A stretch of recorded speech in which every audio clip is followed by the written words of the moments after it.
Nonprofit and philanthropic leaders devote their lives to the service of others, but sometimes they need a little help.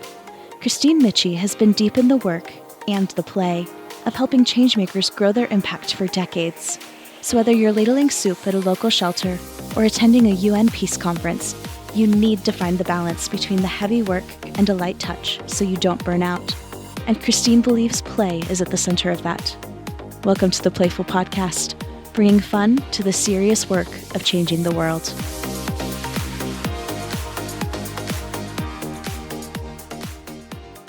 Hey everyone, welcome back to the PlayFull Podcast. We're bringing fun to the serious work of changing the world. And I have on today a repeat guest, so I'm so glad to welcome, who brought along a friend and colleague. Merle McGee from Everyday Democracy has brought along her friend and colleague, Chandanie. Oh, I wrote it down, Orgias.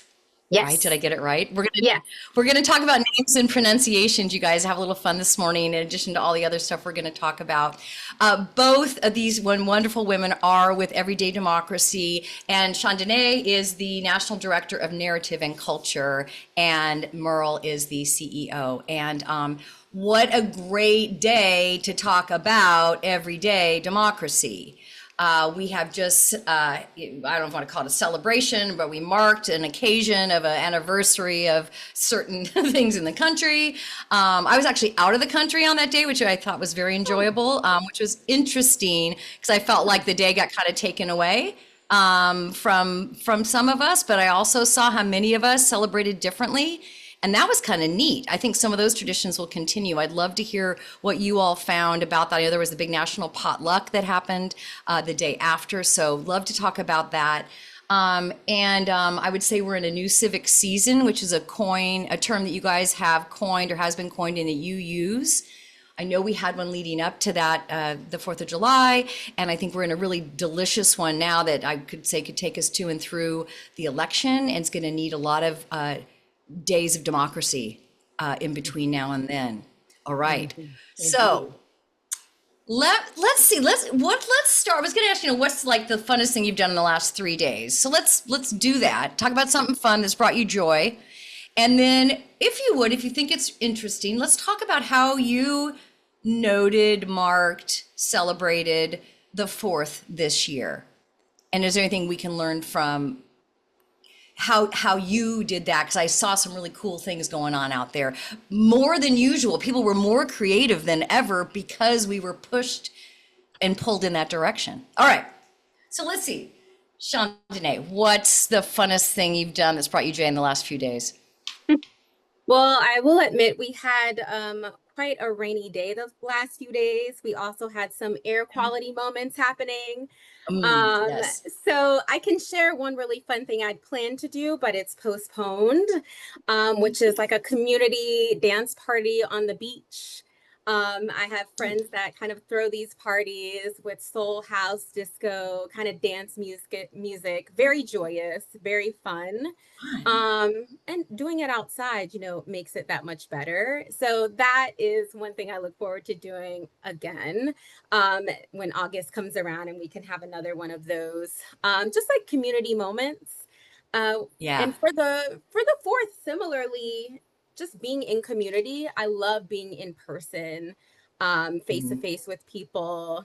I was able to attend an event called Reclamation Day, where it was really looking at repair, Black liberation and Indigenous sovereignty were a lot of like the values that came throughout that event. And so for me, that's been really exciting. Like, what are the moments that I can go and be in person somewhere? And then what are the moments that we can design at Everyday Democracy to bring more people in person?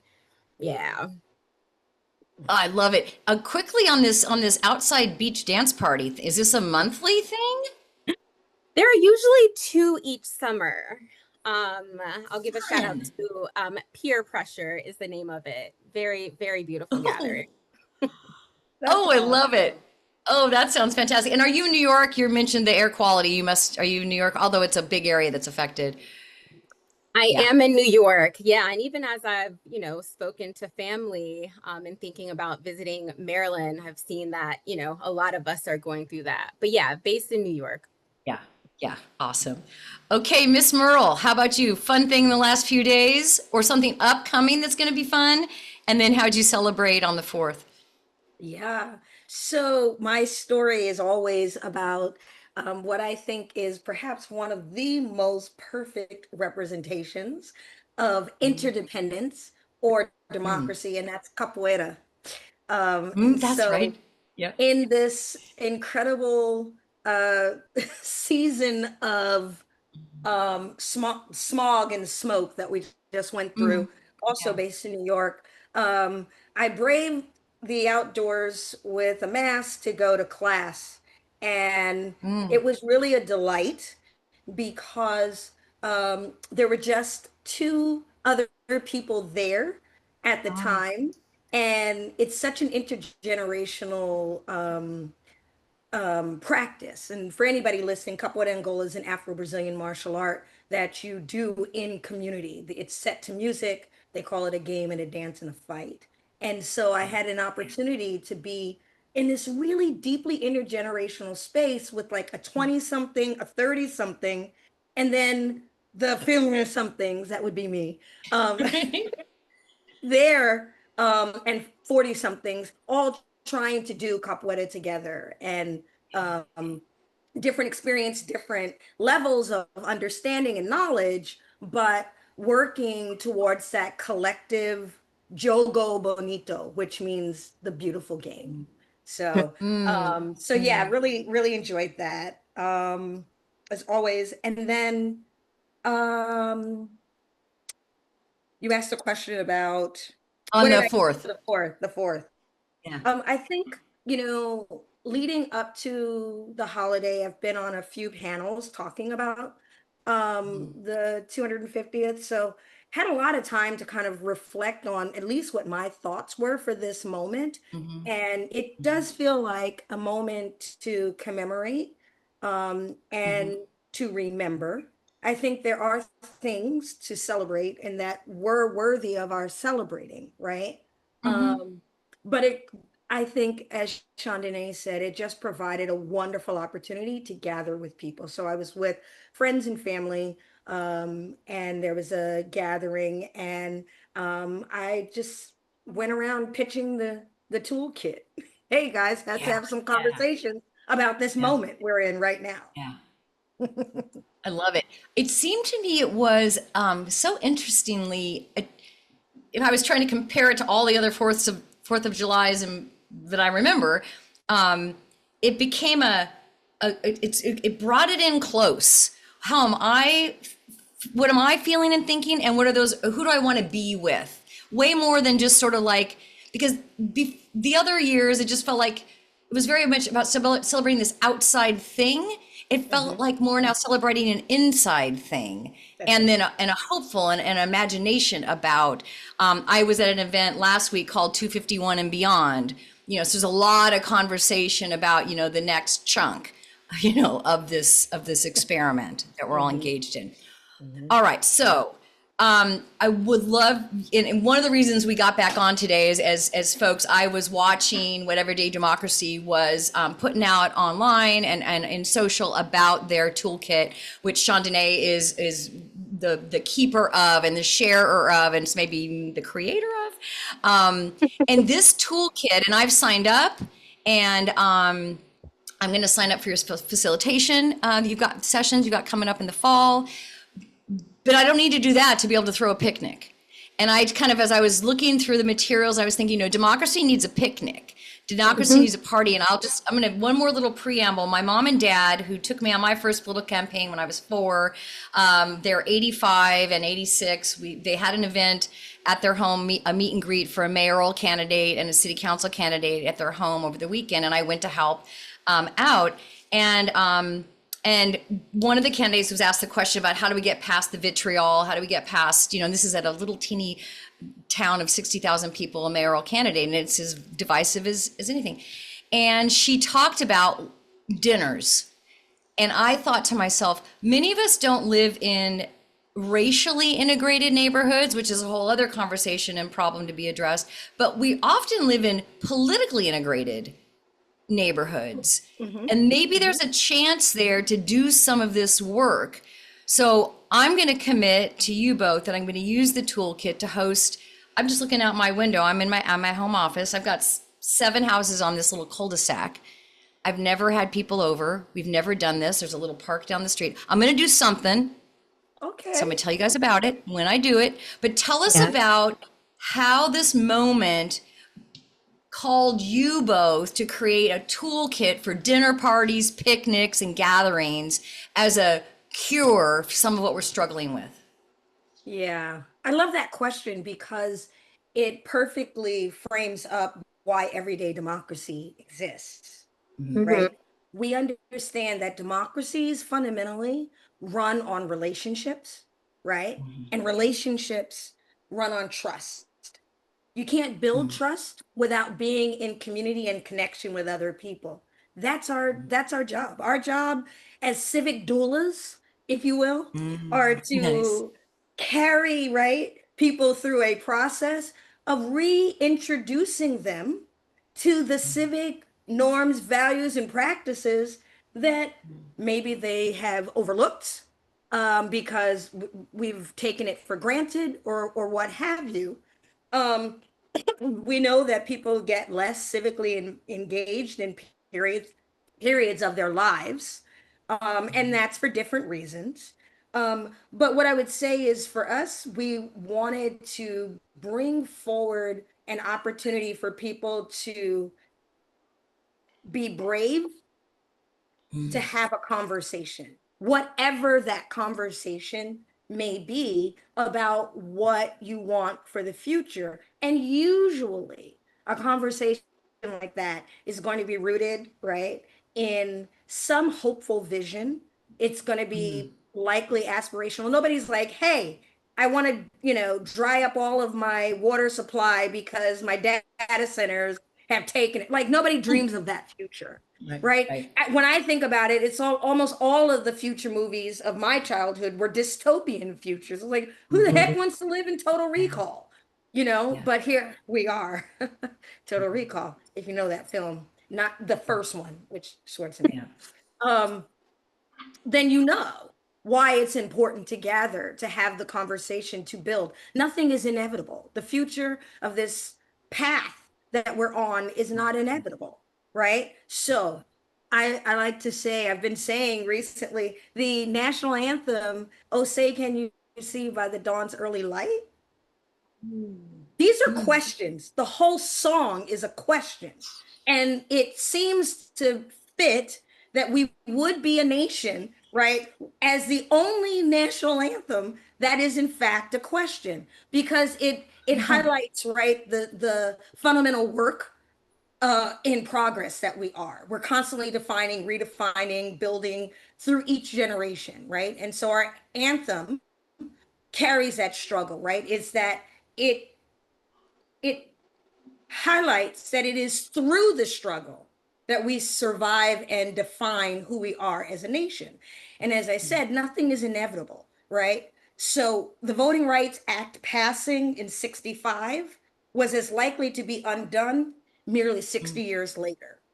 The AI revolution that they say is coming is no more a sure thing than the outcome of the American Revolution 250 years.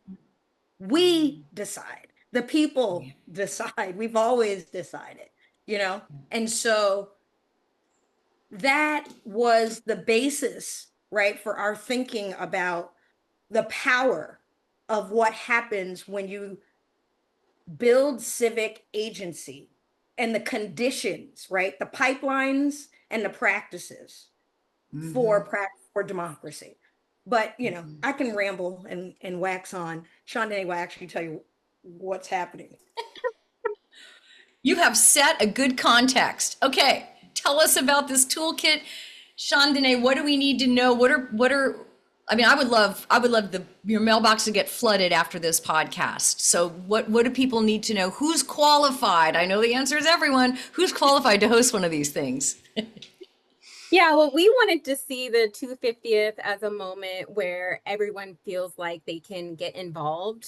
And these kind of cultural moments, we think about that in our work and how we can activate around them. And the 250th was no different.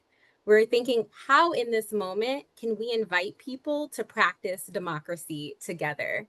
And of course, you can think about things like voting. Yes, but we are also thinking about the practice of coming together. Just as you were alluding to earlier, having potlucks, bringing together people across different cultures, across age, across space, at the local level. And so we wanted the 250th to be an invitation to say, what kind of democracy do people want to build over the next 250 years? With that being said, I do want to have a little spiel about civic imagination because it's at the foundation of what we created here in thinking about alternatives to what we currently see, whether that's around cultural, social, political, economic conditions. What is it that we want to see as we imagine what a better future might look like? And even more like what it might feel like. I feel like I'm a child of The Secret and manifestation. And so I think a lot about like eliciting those feelings of that future. And so we wanted to design a toolkit that would support people in like being in that feeling while you're in community with your neighbors, maybe even with some stranger neighbors that will be new friends. So all of that being said, with the toolkit, it is in our next 250 community gathering toolkit. It's a free resource, and it takes you through a 3-part conversation. One around sharing stories and experiences about what belonging has looked like for you and maybe what it hasn't. Also pushing into that again, imagining the future and what that might be, describing it in detail, kind of sitting in that. What does it look like? What does it feel like? What are we doing together? And then finally identifying the actions that could get us closer to that future. What is something you could do next month, the next week, to bring that into fruition? And so one of the parts of your question was like, who can do it? Yeah. We really like to say anywhere that community happens. So this can be in a school, in your local library, in a museum, faith communities. You can have a potluck at your kitchen table. Everyone is qualified anywhere where community happens. And the goal there is that it's not just a conversation, but an opportunity to experience what democracy can feel like. So I'll stop there. There are so many features that I want to share about the toolkit. I'll give a pause, but I get really, really excited to talk about it. Rightfully so. Do we need to talk about politics at the party? Well, as I shared, our biggest goal there, right, is to think about the future that you want to see, okay? And so we really pushed into the joy and the imagination that you can have in those conversations, which our hope there is that people can connect on shared values, on shared needs about well-being, about belonging. So we're not looking at like ideological lines. We're looking at a world where we can thrive, where we can feel a sense of like connection and belonging. And so there are some things that are very much built into the toolkit that push into that. I love it. I've been wondering about myself as a white woman, an ally. Like for example, this week in Pride. Okay, so like I go to the Pride parade, and I don't have like by going and if maybe I'm with my husband, so maybe it's obvious that I'm cisgendered and I'm with my husband and there I am, but we're allies. Like it's just kind of. It sort of speaks for itself. You guys, that's easier and less risky for me than maybe talking to my neighbors about marriage equality. Love is love. Because I don't know what they think about that. Similarly, when I'm in spaces with people of color, I go there and I'm participating in whatever's going on and like I get kind of ally points because there I am.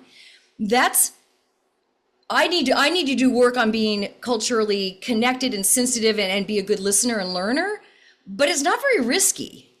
If I go to a group of white women or my white friends and say, hey guys, what do you think about the state of things right now? What do you think about children being separated from their parents and deported, unaccompanied minors? Like, when I'm not just hanging out with people who I already know what they think about that, and I think about it too, I'm wondering lately about what risk I'm going to be called to take, or I should be answering the call to take. And I wonder how that might fit in, because just from observing, I don't know the people's politics. I saw a few signs during the election a couple of years ago on my street, but everybody's white on my street. So I'm probably going to be stepping into an area where I'm not so sure they all agree with me.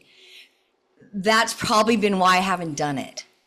And I'm wondering about things are getting, I think it's getting, the problems are more acute. I think more is going to be asked of me and I need to take some risks. So I'm wondering how your toolkit can support me making a new kind of move compared to what I've been doing so far. Well, I'll ground my response in one of the things that I really appreciate about the work that Chandanie is doing is that she's created an opportunity for people to be in connection with one another that are also hosting or holding these conversations. So building nice. a network of people who want to host these events, and then people can post about those events. There's an opportunity for folks to be able to do that. But I think to the question of bravery, the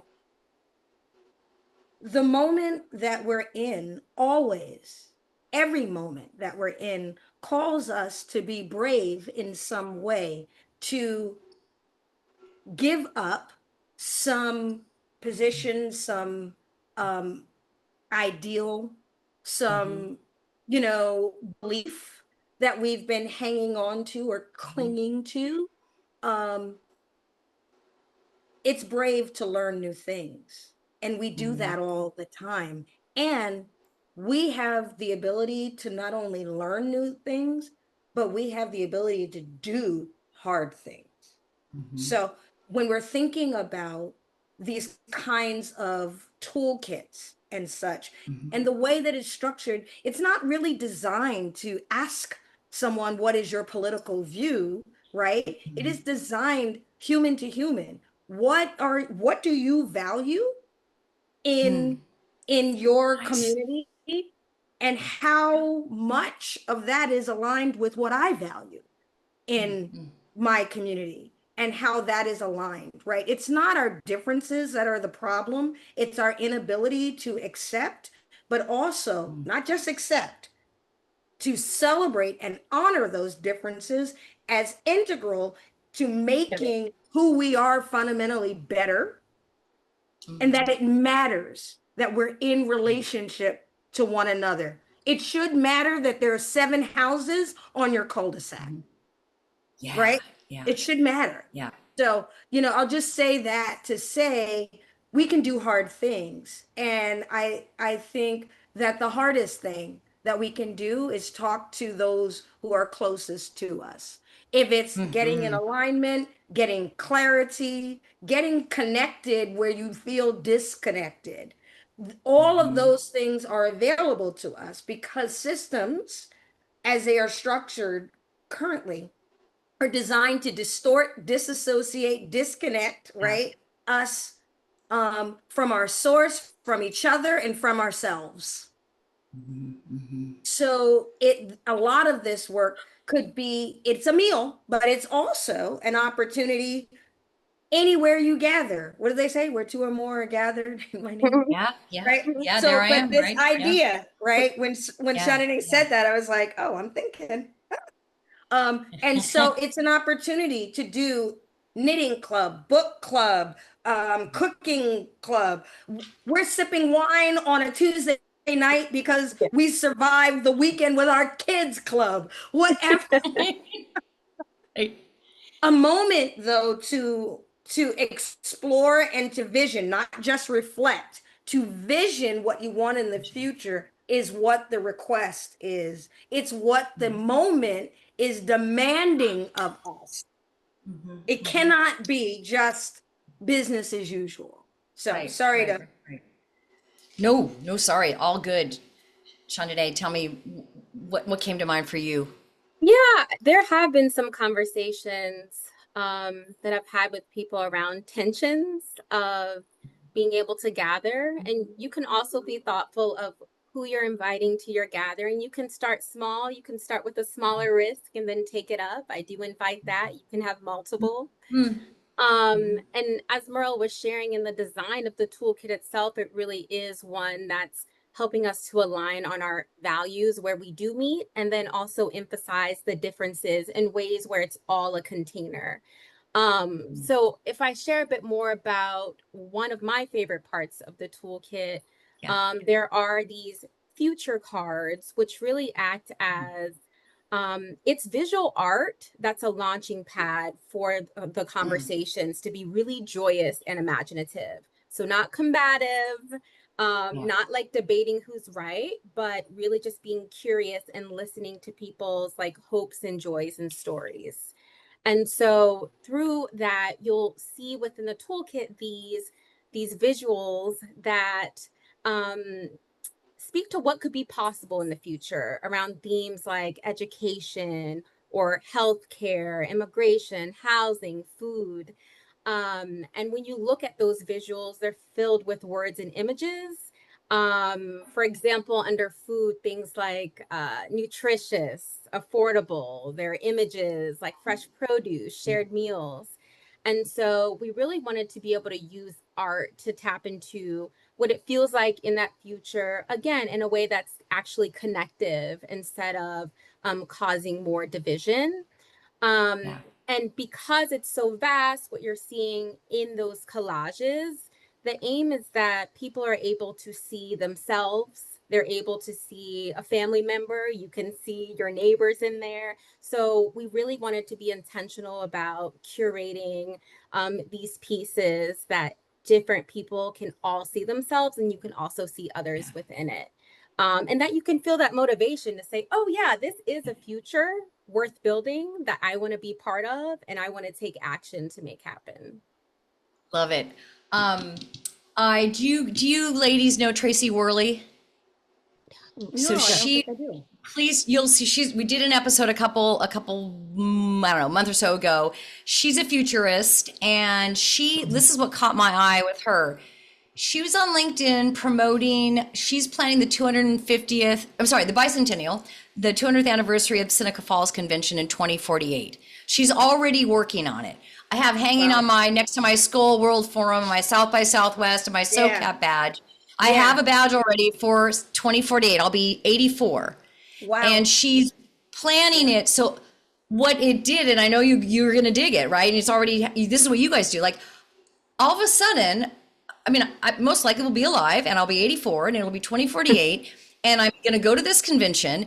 When I'm thinking that far out, I have all of a sudden set aside thinking I know what's going to happen, or that I only have the ingredients in front of me to bake it and make it. And she's creating her speakers. She's got and some of the people like Deb Holland is on there, people who are, Ketanji Jackson Brown's on there, people who are alive now who will be there. And then other people who are young and we don't know them yet. And so she's imagining, but all this civic imagination, right? And it got me so hopeful. And I think you're reminding me that I've had that experience. And so now if I think about gathering with my neighbors, what can I say with them? God, what do you guys think? The town I live in is called Carlsbad. What do you guys imagine Carlsbad could be like in like 15 years, 20 years? What do you think? What do we have now we'd want to keep? What would we want to swap out if we could? What would that look like?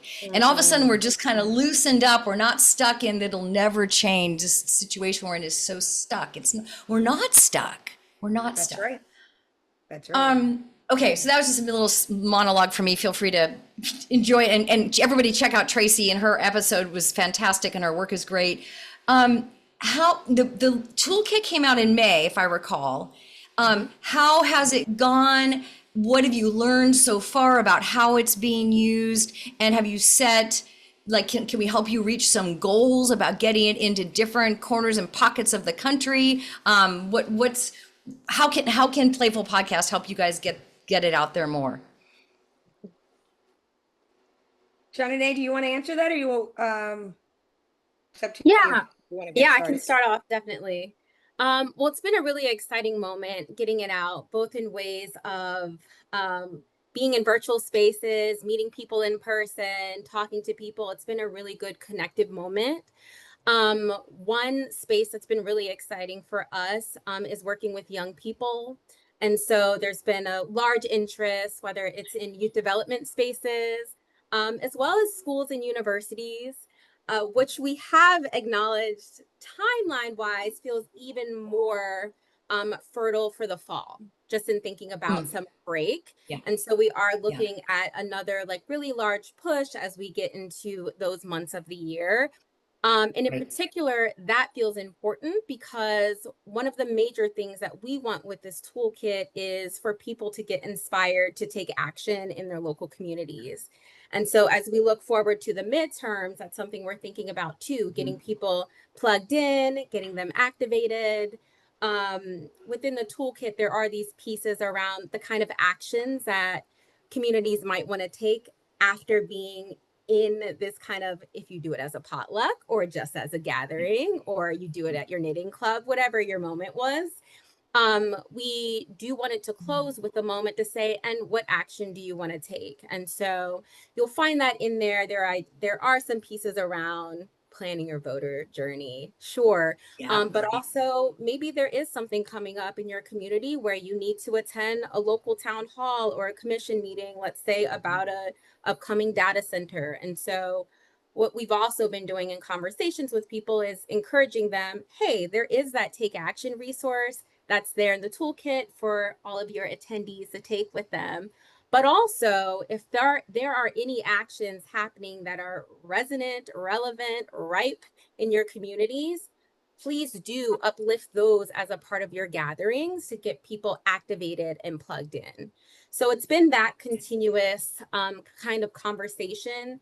And in particular, we've also been really excited about training young people to lead these kind of gatherings, whether that be in a library space, which we've been able to do, and also in museum spaces where we can uplift kind of like artwork that's already there. That again speaks to civic imagination. And so I will give a shout out to the Met. They have a fabulous exhibition about Afrofuturism. Before yesterday, we could fly is what it's called. And it's really looking at this community, Seneca Village, that existed in the 1800s, right? In what's today Central Park.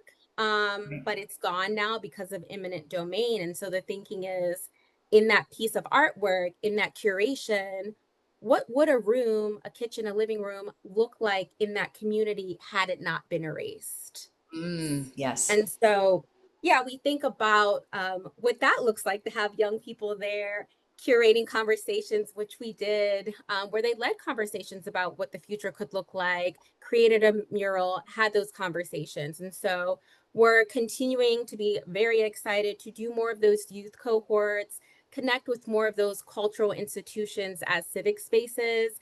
And yeah, any pushes and connections for schools and universities, we definitely want to concentrate on that for the fall. I love it. Hey, I'd love to, I don't know if I can extend this invitation on behalf of this museum here in San Diego, but it's called the Museum of Us. It was called the Museum of Man when I was growing up forever and ever, and they rebranded in like 2022 Museum of Us. It is, I call it beautifully to your attention. And I suspect Micah Parson, the CEO, he's recently announced he's going up to Cal to take a new job up there, but he's been on the podcast, and it was a beautiful museum and might be a really neat place to host something. So I'm happy to kind of see if I can, Mike, are you listening? Do something there, because it would be really a great home for it. Merle, I don't want to cut you off. If you want to go say, do you want to go get ice cream and come back and say what you want to say next with ice cream? Sure. Or do you want to say it first? Whatever you want to do. That's good. All right, let's pop away and get our ice cream. I'm going to give a shout out to our ice cream sponsor and in any case sponsors today. So folks, Taharka Brothers is our ice cream sponsor, has been for 3 years. And this is my pint of Mint Flicks and Chills, which is peppermint ice cream with homemade peppermint patties and chocolate swirl. Now, this episode with Merle and with Chandanie came about really quickly, and I did not, bad on me, I did not get my supply chain activated fast enough to get them their Taharka Brothers. So what I did, and that's what I do when something comes together real quickly, is I ordered both of them, both Merle and Chandanie, ice cream from Ben & Jerry's, who has also been a sponsor over the years and has provided gift certificates for me to be able to buy pints for my guests. So when they come back on, they're going to have their Ben & Jerry's with them, and everybody is quite familiar with the social justice, social enterprise mission of Ben & Jerry's. So that is another great sponsor for us. All right, Merle, what flavor did you select? So I have never tried this before, so I'm really glad I got this. And that is, I think it's Boston cream pie, like Boston cream pie, cream pie. Nice. Vanilla custard ice cream with cake pieces and pastry cream swirls topped with milk chocolatey ganache and fudge chips. I'm gonna. Oh, come on! Is that legal? It seems wrong, right? It just kept going. Just wrong. I love it. Oh, I love it. Okay, can't wait to hear how that is. And Chandanie, what did you choose? Merle, I think you outdid me, but that's okay. I have chocolate fudge brownie, which I think is quite indulgent. So, And always good. All right. And I was telling everybody when you guys walked away, it's only on me that you guys didn't get Taharka Brothers, which is our ice cream sponsor, because that takes a little more pre-planning. And so I'd use Ben & Jerry's as my backup because they've also been a supporter of the podcast. All right, and I'm having Mint Flicks and Chills, peppermint ice cream, homemade peppermint patties, chocolate cookie swirl. Is that from Taharka Brothers? Mm-hmm. Oh my God, that sounds so good. Yeah. And folks, Taharka delivers nationwide. Mm-hmm. All right. Whatever that black raspberry graham cracker situation they have is unreal. Yeah, Chandanie, we're going to have to get you some. So they have key lime pie, two of their flavors, key lime pie and honey graham, have graham crackers in it. And somehow, I'm not sure what the science is on this, the graham crackers stay really like crunchy and oh my God, so good. So, all right. So I don't want to cut off a thought that you might have had from before, Merle. Also want to make sure we do the part with the ice cream, which is what's the scoop on how you came to care?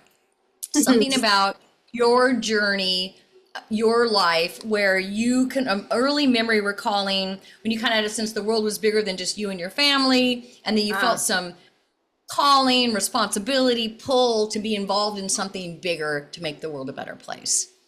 Yeah. And I think you're both nodding your heads, and I know you've got a story. Chandanie, did you get a bite of ice cream before I make you talk, or do you want to eat first? I'm okay. Yeah, I can definitely go first. And for me, I think what I'm thinking about is what really pulled me into believing in the power of being creative and making change. That like creativity is a way that you can problem solve. When I was in the 4th grade, I had a teacher come up to me, and she gave me, she slipped me this sheet of paper and said, "Oh, I think this after school program would be good for you." And I was certainly a very shy 4th grader, but very clearly creative, at least to her. And so I went home, shared this opportunity with my family, and my mother took me to the very first meeting.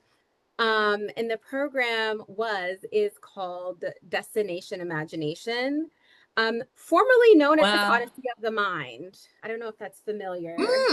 Yep. I'm familiar with that. Yeah. Wow. Okay. Yeah.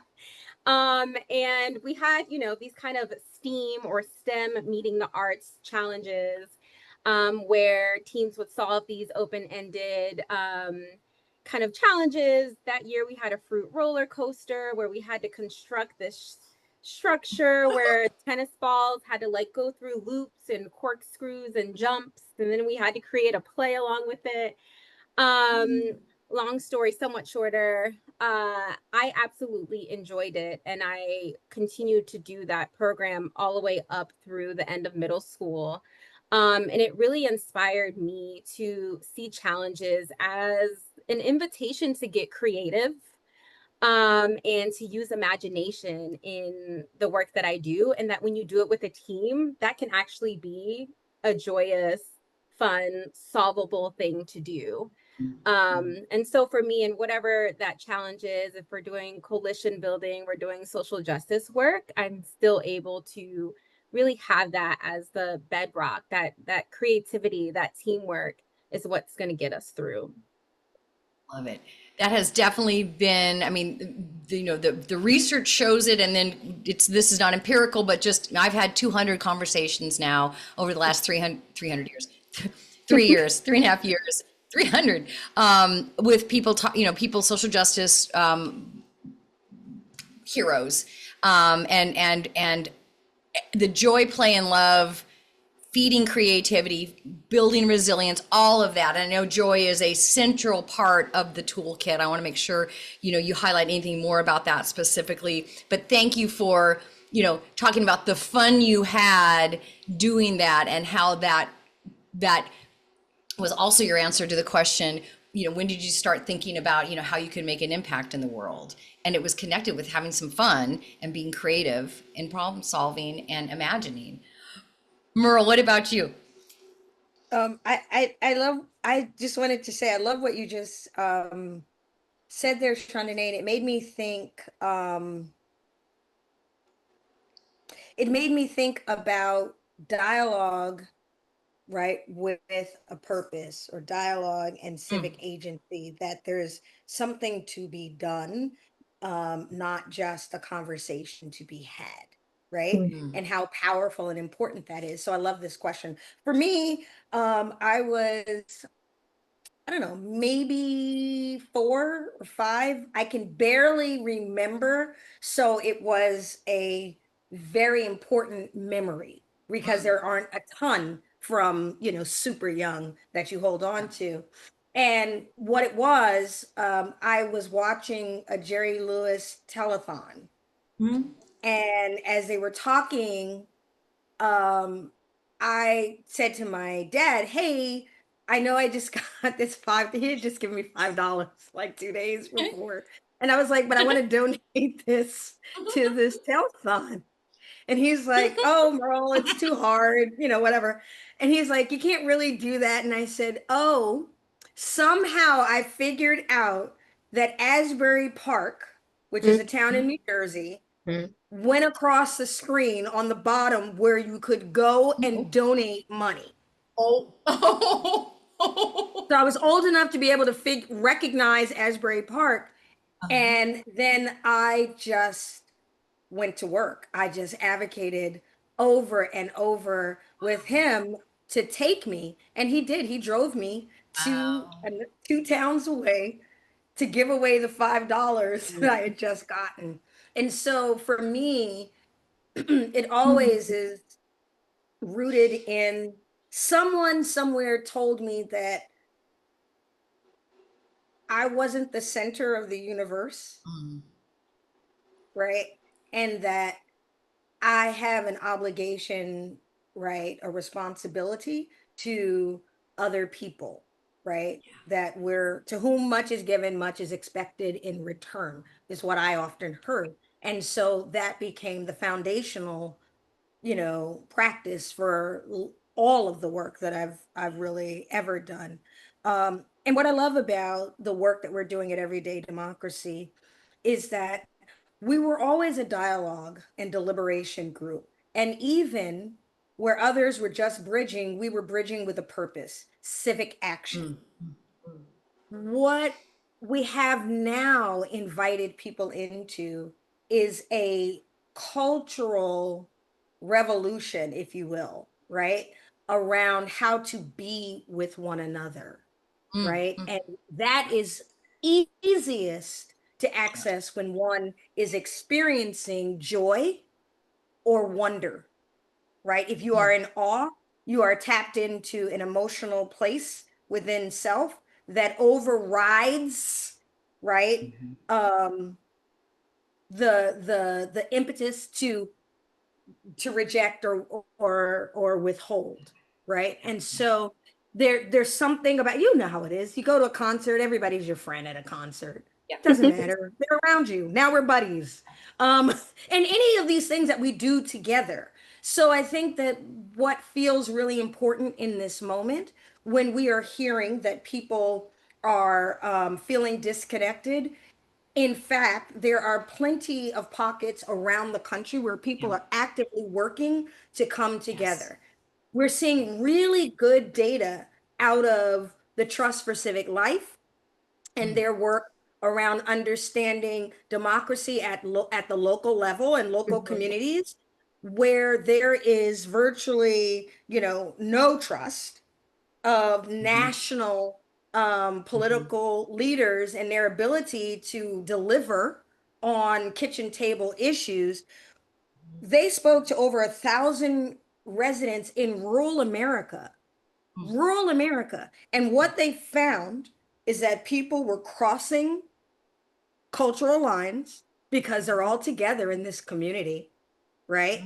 So that people were finding ways to solve problems together. And when they did have an opportunity to solve problems together, they became more civically active and became champions for the institutions that they were working to support. Now, what does that mean when I say institutions? We're not talking just your municipal offices, mayors, council, aldermen, all that stuff, but we're talking libraries, we're talking museums, we're talking historical societies, we're talking 4-H clubs and YMCAs and community pools, right? We're talking houses of worship. We're talking those places where people are. Democracy is there too. Wherever you are, democracy is with you if you carry those values and those norms. We all stop at the traffic light because we all agreed it's a terrible idea to run the traffic light. Don't do that. That's democracy in action, a collective agreement to move forward in a particular way. Love it. It really, it's so, this yearning, I think, that we're seeing and grow for the tangible, the tactical, or the tactile, right? The holding of the book, the shaking of the hand, the meeting in person, the Pyrex dish with the lid off at the table, right? Versus just the DoorDash dropping the thing at the door, right? Getting in and out of the grocery store without having to talk to a clerk versus now people standing in line saying, I want to be in that grocery store line. I don't want to use that machine.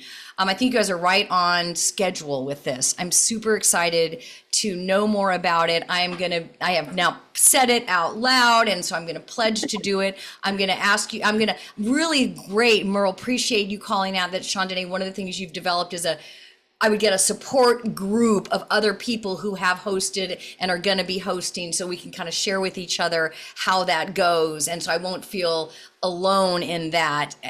I'll be in communion of a different type with other people who are hosting as well. Okay, so for our little quick call to action, what would you like the folks listening to do? Lovely. I feel like I have so much excitement and things to share. Let's see.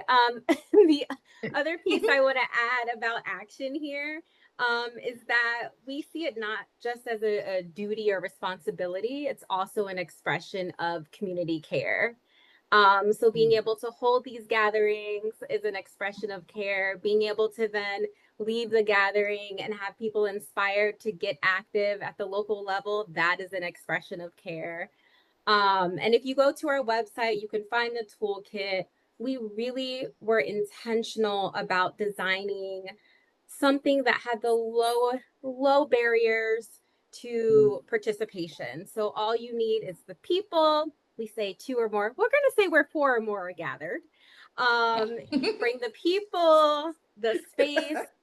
And then printing, which if you don't have a printer, you can hit up your local library and you are set. And then if you ever have questions, you can always contact the team. We have weekly office hours. You can come and chat and brainstorm with us. So that's all available to you. You can make it your own. We're really excited to get ready for what is to come, again, in a joyous, imaginative way that we can practice democracy together. Thank you, thank you, thank you. Merle. Yeah, so all of what Chandanie said, and sign up for our newsletter. You can go to our website and do that.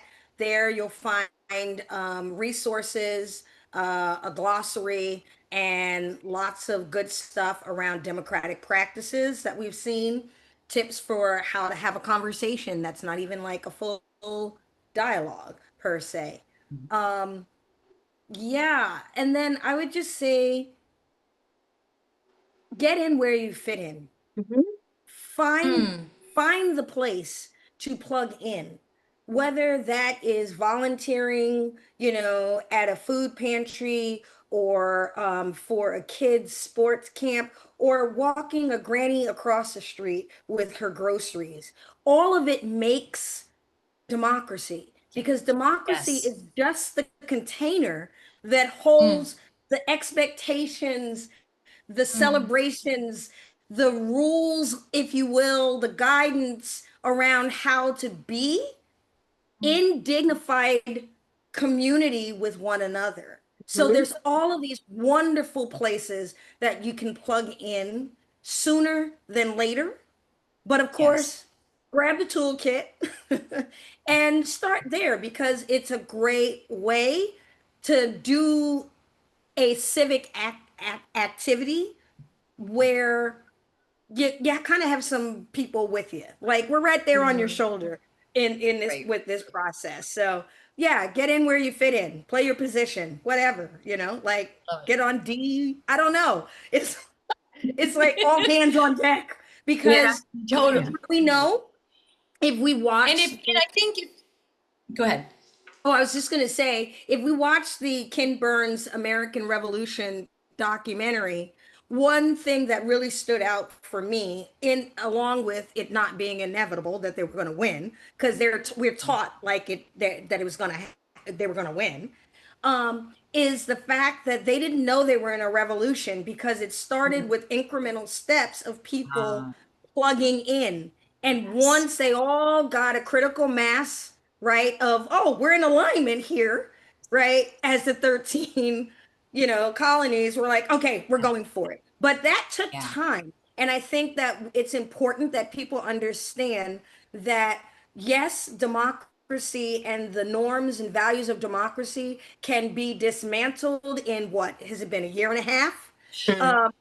However, we can rebuild it. We will rebuild it. We must rebuild it. And we do that one moment, one action at a time. Yeah, but this I is think this is the call. Yeah, it's making me think that I don't think I thought before. There's a bunch of tenses in a row, but like that democracy is ultimately about caring for others as the kind of modality of governance that it suggests.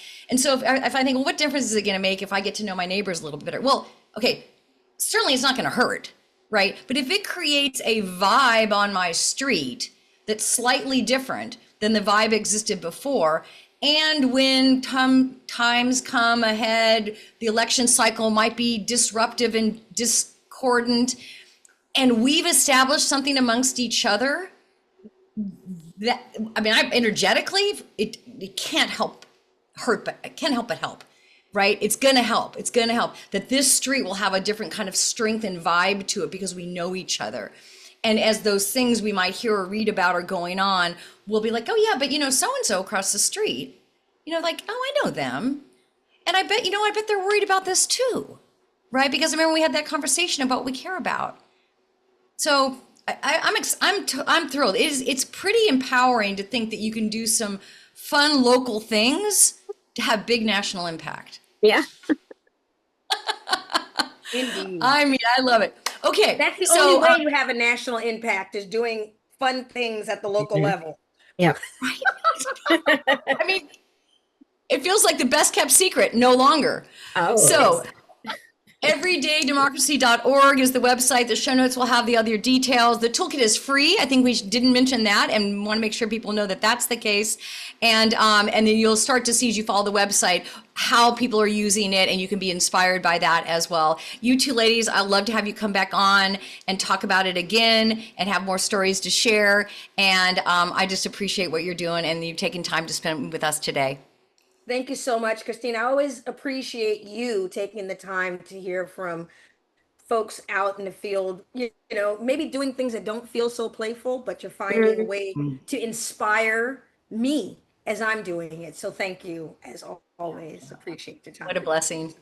Thank you, guys. Good to see you both. Thank you. Good to see Bye-bye. you.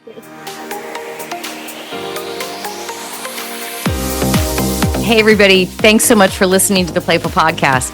If you enjoyed the show, please rate and review it on Apple, Spotify, or wherever you get your podcasts. And if you know of a leader or organization that's doing good in the world and you'd love to help us help them amplify their message, I would love to have them on the show. Go to the show notes and click there, or go to impactfulinc.com/contact. And that's impactful with 2 L's, inc.com/contact. And let us know who you're thinking about. Can't wait to see you next time.